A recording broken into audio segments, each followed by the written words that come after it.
Peace to everyone, and welcome back.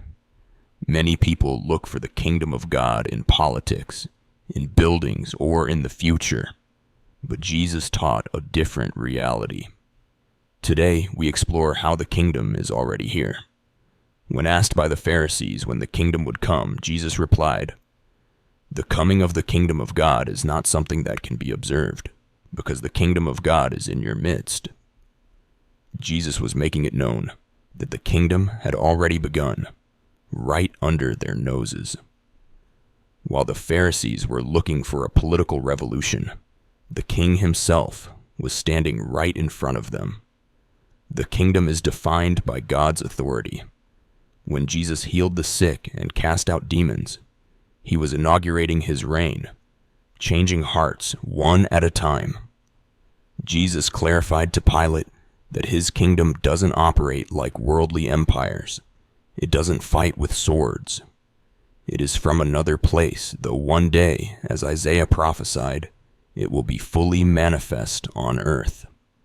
One day, he will reign on David's throne with justice and righteousness forever. But until then, where is the kingdom visible? It is visible in his people. In the Bible, sheep or flock is how God describes his people. Like sheep in Psalm 23, we are led beside quiet waters.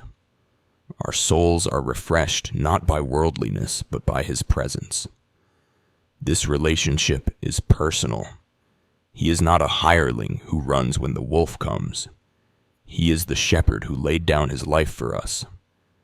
If even one sheep wanders away, he leaves the 99 to find it. Your Father in heaven is not willing that any of these little ones should perish. Sheep are interesting creatures. They eat best when they are with others. In the same way, as believers, we need other eaters to stay spiritually healthy.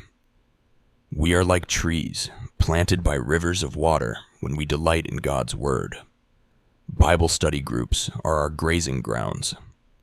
When we study together, we reflect more deeply and understand more clearly. Give Christ a place in your heart and deny entry to all others. When you have Christ, you are rich. He is your provider and your faithful watchman.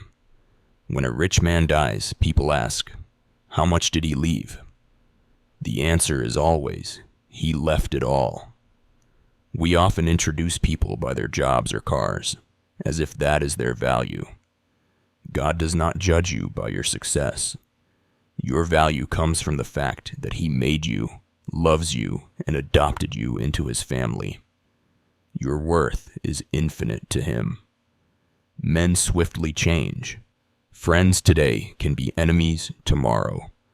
But Christ stands firmly to the end of time. Wherever you are a pilgrim. You will never have rest unless you are firmly knit to Christ within. Turn your whole heart to God today, and your soul will find peace. Thank you for joining us in the kingdom today. May the Good Shepherd guide your path. It is all about Jesus. Follow and subscribe for more.